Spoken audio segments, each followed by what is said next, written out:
Okay, magandang araw sa inyo mga brothers. Meron po tayong gagawin ngayon dito. Dumayo sa atin dito, Taga-Taytay. Bali, problema po nito, mahingi po yung kanyang makina mga brothers. Ngayon, bago po makarating to rito, ay ilang beses na po nag-chat sa atin to, nag-iwan ng comment section sa ating Facebook page tsaka sa ating YouTube channel. Ang problema po nito mga brothers, gunyal niya mga brothers. Ang gagawin natin dito, ibaba natin yung makina. Ito po ay Yamaha site mga brothers. Dumayo sa atin, Taga-Taytay Rizal to, si Kuya. Okay, ngayon babaklasin natin to mga brothers, lahat to. Yung makina ibaba natin, okay? Pero bago natin simulan to, kung napasya ka sa channel, huwag niyo po sanang kalimutan na mag-subscribe. Pakapindot po notification bell button, piliin niyo po yung all para updated po kayo sa mga video na aking i-upload. Okay? Ayan, babaklasin natin lahat yan.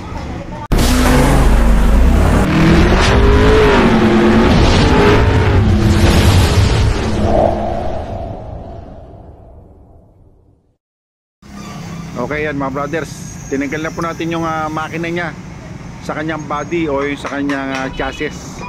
Ito po ay Yamaha site na dumayo sa atin dito na Taga-Taytay Rizal.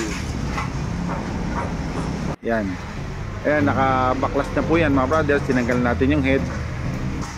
Ito po kasi mga brothers, kaya natin dinesisyonan na connecting rod kasi po dinala sa atin dito to, maingay po talaga yung kanyang motor.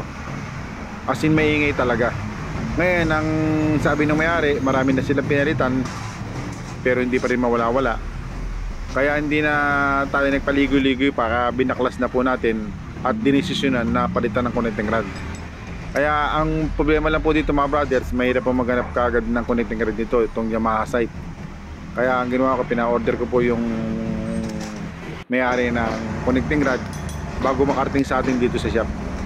Kaya ito mga brothers, may dala na po itong pyesa na connecting rod at saka yung kanyang bearing sa sigunyal.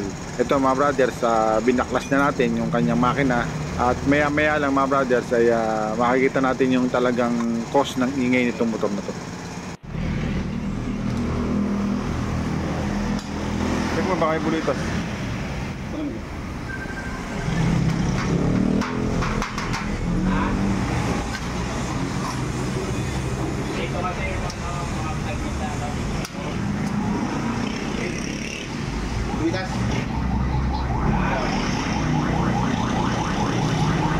Okay, dito naman po tayo sa part ng clutch housing mga brothers.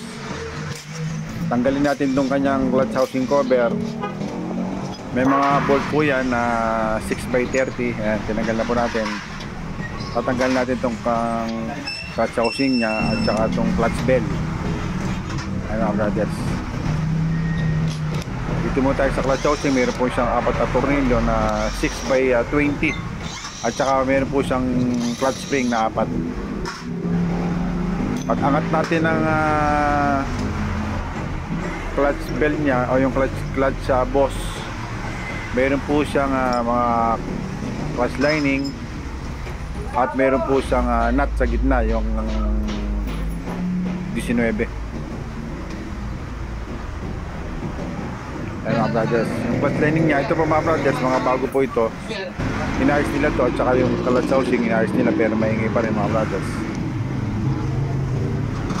Ayan.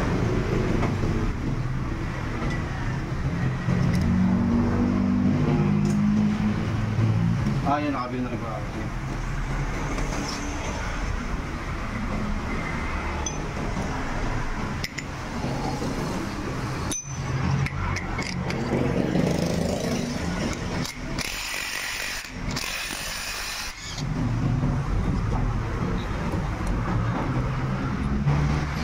Pagangat po natin yan, yung kanyang pressure plate. Meron po siyang washer sa likod, yung spline washer. Tanggalin nyo po ito mga brothers. Pero sa pagbabalik po nito, huwag nyo pong kalilimutan na ilalagay ito kasi hindi po gaganahin yung clutch lining o yung kanyang clutch. Yan yung bushing sa likod ng clutch housing. Ngayon dito naman po sa ating clutch bell, meron po siyang clutch shoe sa loob. Ayan. Okay, iangat nyo lang yan mga brothers. Tapos dito man tayo sa kickstarter kasi yan. Okay, ngayon dito naman po sa kabila, baliktad natin para matanggal natin yung ating sa change pedal lever o yung kanyang change pedal axle.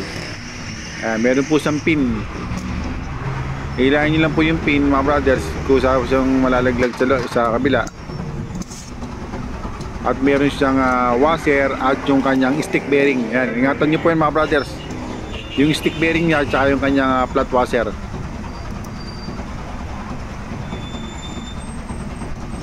Ayan, magkasama yan. Lagyan nyo po sa magneto para hindi po magwawalay. Yung maliliit na part ng tornilyo mga brothers, mga maselan, gaya ng kunya, mga lock, ilalagay nyo po sa magneto. Kasi po napakaselan po nun mga brothers. Ayan, bali naiiwan na po rito yung kanyang transmission mga brothers. Tatanggalin lang natin itong mga bolt nya na 6x40 o 6x35 para po mabaklas na yung kanyang transmission sa gitna. Yan mga brothers. Ang bumabanat po ngayon dito yung isa nating Mariano brothers, yung ating anak na mataba. Okay, kaya babaliktad natin yan mga brothers para pagka binaklas natin ay madali po yung kanyang pagsungkit.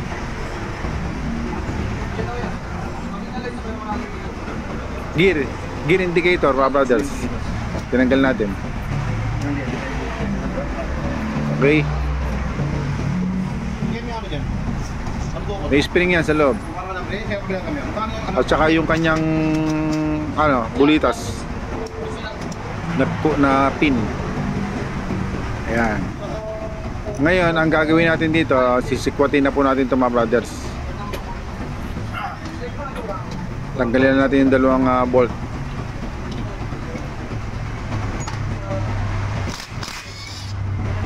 Okay, ayan, angatin na natin ito mga brothers.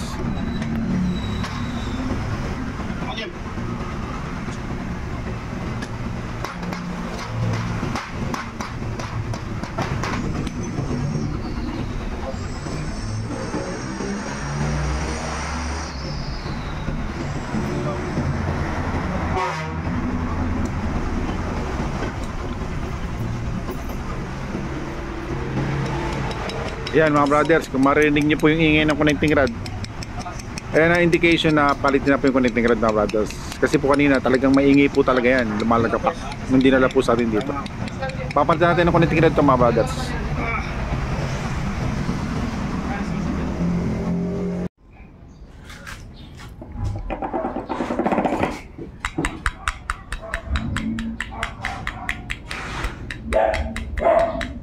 Okay, papalitan natin ito mga brothers.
Ito mga brothers,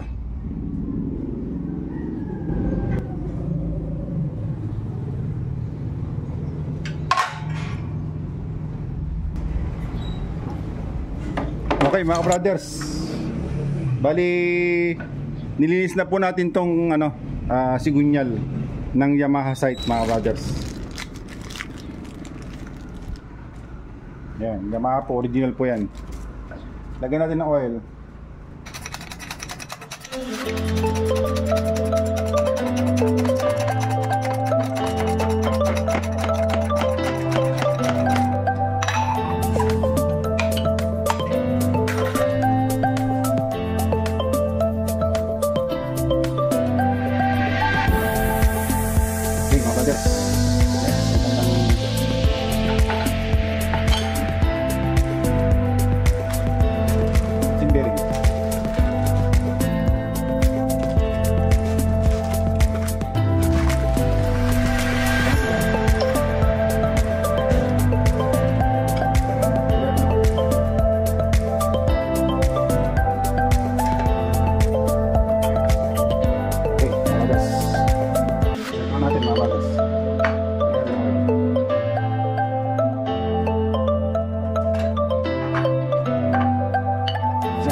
Okay mga brothers, bali iaalay na lang po natin ito mga brothers.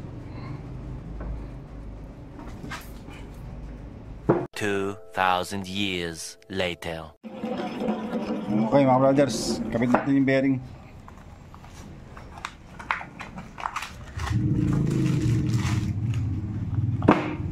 Brothers, natapos na po natin ito. Yan, Yamaha side po ito.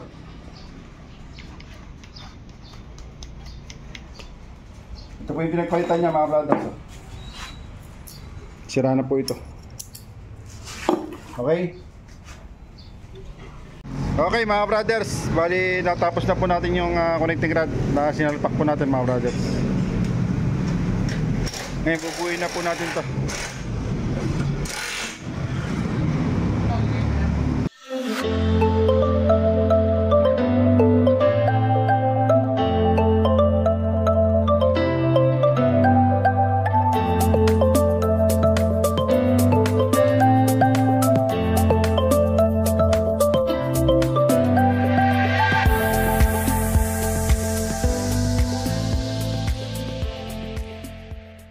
Dali na natin ito.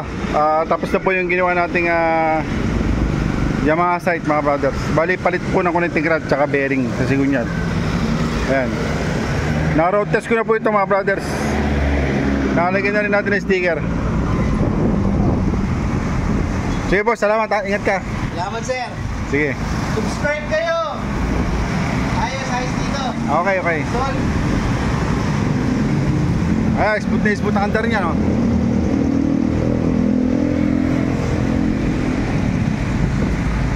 Sige boss, salamat ha. Ingat ka. Salamat po. Okay.